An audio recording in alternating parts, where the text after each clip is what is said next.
limits, man. Whoa. Okay, calm down. Chip Gibbons, who is Policy Director of Defending Rights and Dissent, where he has advised multiple congressional offices on reforming the Espionage Act.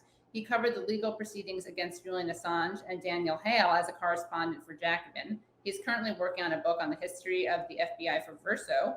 Welcome, Chip. Hello, thank you so much. Long-time listener, first-time caller, as they say.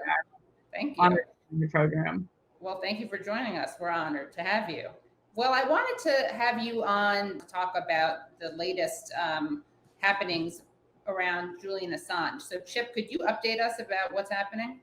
Sure. So, a couple weeks ago, Priti Patel gave the extradition order. It's not the end of Julian's legal proceedings in the UK. He still has more appeals ahead of him. And today we saw that AMLO was in Washington. Andrés Manuel López Obrador, for people who don't know, the president of Mexico. Yeah. Your Spanish pronunciation is much better than mine. Was in Washington today, and he came on the way here. He said he was going to tell Biden that if he did not end the persecution of Assange, that he was going to tell us to give the Statue of Liberty back to France. And this is one of a number of international, probably the most high-level international elected officials who have come out against what the U.S. is doing. A number of members of the German parliament, including the human rights spokesperson for the ruling Social Democratic Party, has called for Assange to be free. The German parliament petition committee issued a petition condemning the psychological torture of Assange. And as we speak right now, the House Rules Committee is meeting to discuss amendments. There's about 1,200 amendments proposed to the National Defense Authorization Act, which is this big giveaway to the military-industrial complex. But Representative Tlaib and Representative Omar, who has called for pardon for Daniel Hale, called the Assange prosecution indefensible, have put forward an amendment to the NDAA that, if it is approved by the Rules Committee, we don't think they're going to, because Democratic leadership is never going to let this on the floor, would dramatically amend the Espionage Act so that whistleblowers charged under it would have a chance of a fair trial. So a Dan Ellsberg or a Daniel Hale or a Snowden could actually defend themselves, because the way the Espionage Act works right now, if you are a government employee, you sign a non-disclosure agreement, you agree that if you ever give classified information out, you acknowledge the sky will fall. So the statute says if you have reason to believe this would harm U.S. national security. So if you give information to a journalist, you were told this would cause bad things, and you did it,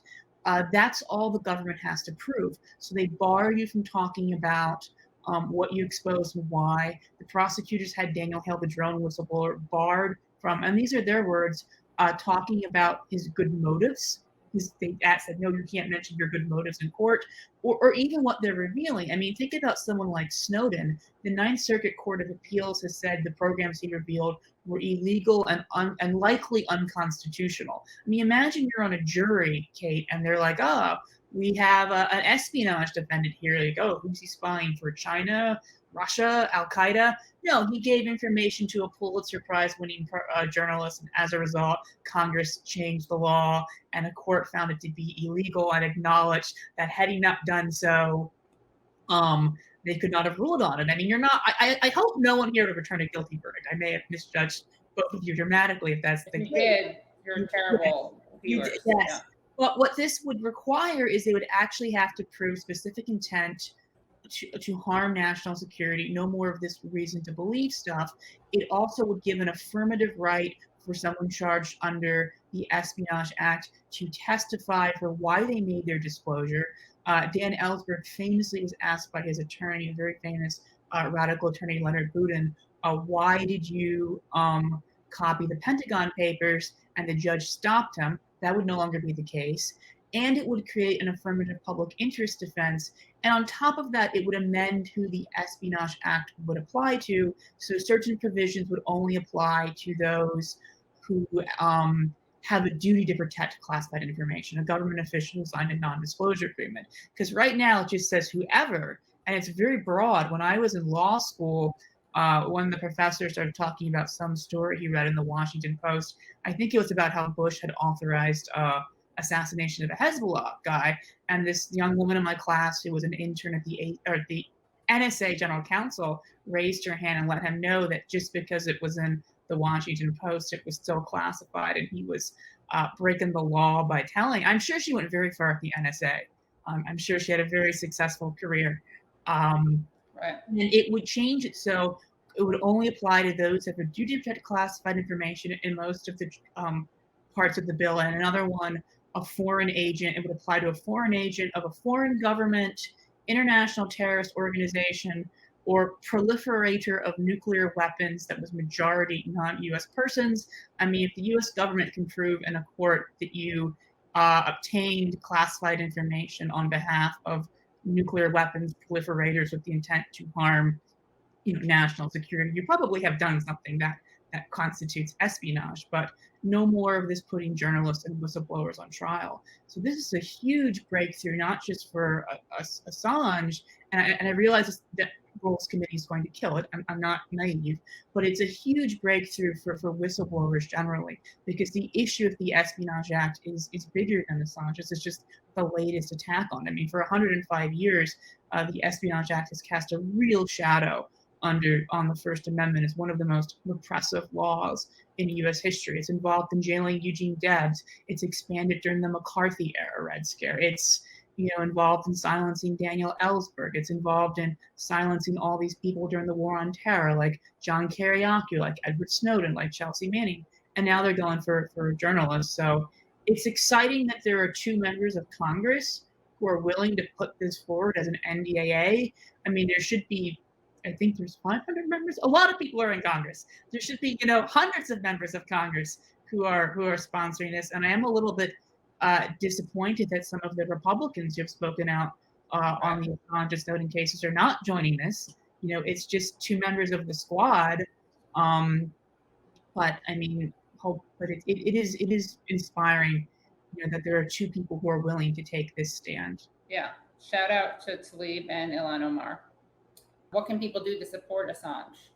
I mean, I think a big thing you can do to support Assange is to write to your member of Congress and ask them to speak out. I mean, there are bipartisan groups in parliaments across Europe, across Latin America, across Australia. In the U.S., Omar has called the prosecution indefensible. Kahana has criticized it, and Thomas Massie has also, I did a tweet recently, I requested 2 pardons after January 6th, one for Snowden, one for Assange. I would say those are the 3 that are most serious. I know there are some other Republican types who have made tweets that I don't take as seriously, but it should be all of them. I mean, particularly in the Progressive Caucus. I mean, every CPC member needs to be speaking out. Every Republican who claims they're a libertarian needs to be speaking out. Everyone who values press freedom, everybody who's expressed concern about drone strikes, everybody who's concerned about government secrecy should be speaking out. At the Defending Rights and Dissent website, rightsanddissent.org, there are tools for which you can take action around both the amendment, although that probably is going to be dead sometime tonight, or just telling your congressperson to speak out to a call for the charges to be dropped against Julian Assange and for a pardon for Daniel Hale, the drone whistleblower, who is currently in a communications management unit in this country, Guantanamo North, as they call it. Really sad. I mean, Assange is in Belmarsh. Hale is in a CMU. Snowden is in Russia, and George W. Bush is giving speeches where he confuses his illegal invasion of Iraq with the invasion of Ukraine.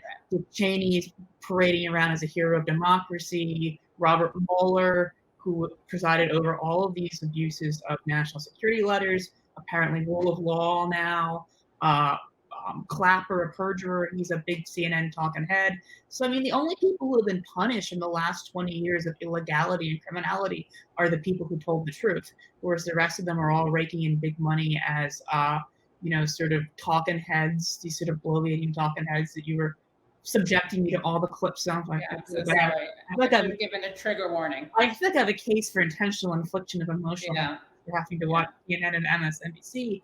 or they're, raking in big money at war profiteers, or they're raking in big money at war profiteers while advocating as bloviating talking heads for more wars without disclosing that.